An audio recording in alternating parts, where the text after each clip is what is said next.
Halo teman-teman, jumpa lagi dengan channelnya Hobi Nginep, channel yang selalu membahas review hotel, tempat wisata, dan kuliner enak di sekitar tempat wisata. Jangan lupa untuk like and subscribe akunnya Hobi Nginep. And happy watching! Hai, gimana nih kabarnya kalian semua guys? Semoga kalian semua sehat-sehat ya. Kita lanjut perjalanan kita ke Sawarna yang part 3, yaitu ke Gua Langir. Oke, jarak dari penginapan Bim Bim Homestay itu menuju ke pantai Gua Langir kurang lebih 10 menitan aja. Nah, jalan menuju ke Gua Langir ini juga bagus dan gak ada lubang-lubang atau gimana gitu. Ini juga kita tuh jalannya tuh pelan-pelan banget karena kita takut kebablasan. Dan akhirnya kita udah sampai di depan pintu masuknya ke Gua Langir. Nah, untuk tiket masuknya ini untuk per orang ini 10.000 dan untuk tiket mobilnya itu sebesar 25.000. Nah, di depan pintu masuknya ini tuh ada spot untuk penyewaan tenda, untuk juga penyewaan koper portable kalau kalian mau camping di sini. Dan juga mereka ada penyediaan seperti tripod atau lensa untuk membantu kalian dalam foto-foto di Gua Langir. Untuk menuju ke pantainya ini tuh jalannya itu agak sempit ya, tapi masih bisa dilalui sama 2 mobil. Yang penting kalian saling ngalah aja deh biar sama-sama enak. Jadi di sepanjang perjalanan menuju ke Gua Langir ini, di sini tuh juga banyak banget jasa-jasa penyewaan tenda dan juga seperti villa di sini atau homestay gitu. Di sini tuh juga banyak banget.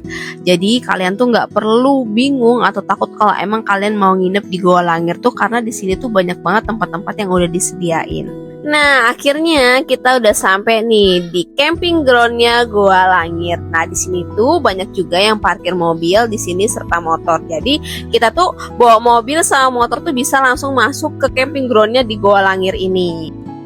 Untuk di Gua Langir ini tuh emang terkenal banget buat spot foto ya. Jadi emang banyak banget yang terutama muda-mudi kaum milenial itu yang berwisata ke sini. Dan ini tuh juga cocok buat spot kalau kalian buat foto prewedding, karena di sini tuh juga banyak jasa foto yang ditawarkan. Nah, kalau kalian mau nginep di sini, kalian juga di sini banyak penginapan, villa gitu, homestay, dan juga kalian bisa ngecamp di sini karena di sini tuh juga ada penyewaan tendanya. Nah, tuh. Aku sih seneng ya ke sini. Terus pantainya itu lautnya juga bagus, pantainya juga bersih, dan ini ombaknya besar karena memang ombaknya dari Pelabuhan Ratu, karena masih jalur ya, masih jalur.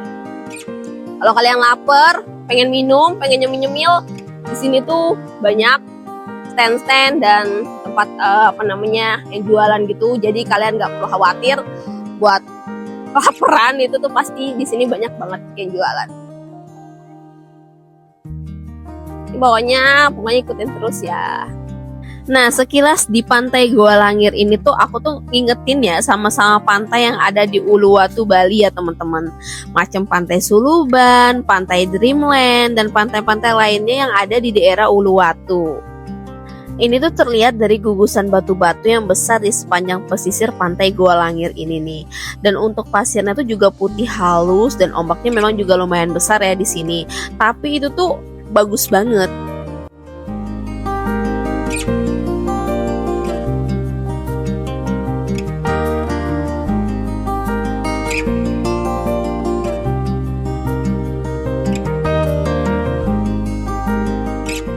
Tadi kita udah ke spot foto yang sama gue yang pertama, dan ini kita ke spot foto lagi gue yang kedua.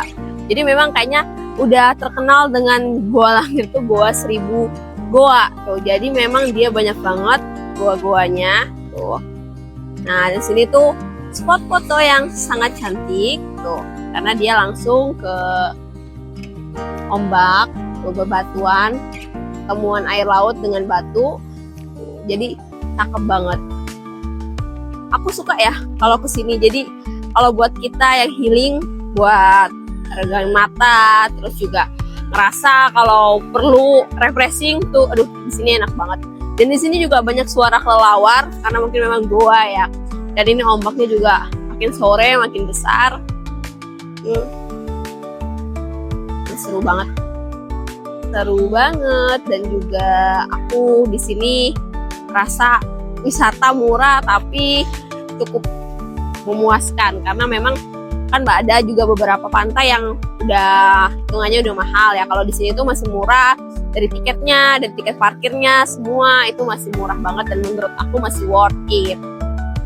Seru banget lah kalau kalian mau mencoba wisata ke Sawarna, tuh harus cobain ke Goa Langir.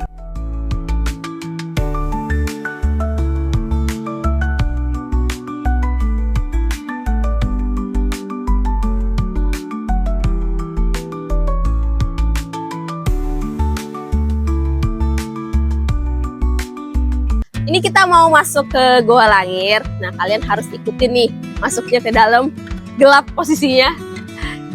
Pesan dulu ya. Ini bareng sama kakak-kakakku, sama keponakanku. Kalau sendiri nggak berani sih kalau sendiri. Mau masuk ke Goa Langirnya, dan ini gelap banget. Kalian nggak bisa kalau sendiri, harus barengan. Dan hati-hati, jangan pakai kacamata, jadi nggak kelihatan. Ini harus pakai senter sih. Wah, ini harus, ini petualangan jelajah alam ini, bukan lagi engkau kak. Seru banget. Ini bebatuannya tuh, airnya tuh masih ngalir. Tuh, jadi masih kerasa banget. Dalamnya juga lumayan lega kalau buat. Tapi tetap ya, kalian kalau misalnya main ke alam harus hati-hati. Nah, jangan lupa doa, terus juga omongan juga harus dijaga. Namanya kita main ke alam, kita nggak tahu. Dan ini ya, gue kalau ke dalam lagi sih masih jauh ya kayaknya mah, cuman nggak berani lah, spotnya sampai sini aja udah lumayan mengekstrimkan juga ya, menakutkan. Coba aja nih.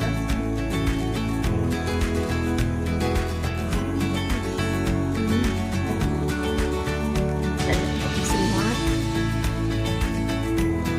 Nah, namanya juga goa ya dalamnya, tapi ini airnya masih berasa banget kayak netes-netes gitu. Oh, ini tuh ini kayaknya kalau buat yang mau luluran bagus ini. Iya, ini bagus, ini buat luluran nih. Tuh, ini asli loh. Buat luluran, yang mau luluran tuh bagus ini. Buat buka akhirnya tunggu sini terus. Ini pengalaman pertama aku nih masuk ke goa, jadi rada lumayan takut ya. Tapi seru banget. Pokoknya kalian harus cobain ke Goa Langir. Ini recommended banget.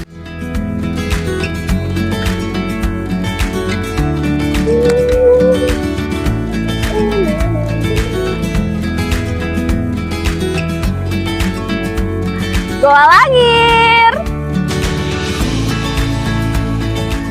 Dan setelah dari Goa Langir ini, jadi kita pas arah pulang itu kita sempat ngelewatin beberapa tempat wisata seperti Karangbokor dan Kayakas. Cuman ini udah sore banget, udah jam 5. Jadi kita putusin buat langsung go pulang aja. Oke, sekian review dari Hobi Nginep di wisata Goa Langir. Jangan lupa untuk selalu pantengin video kita agar dapat info terbaru tentang wisata. Jangan lupa subscribe juga ya teman-teman. See you, bye-bye.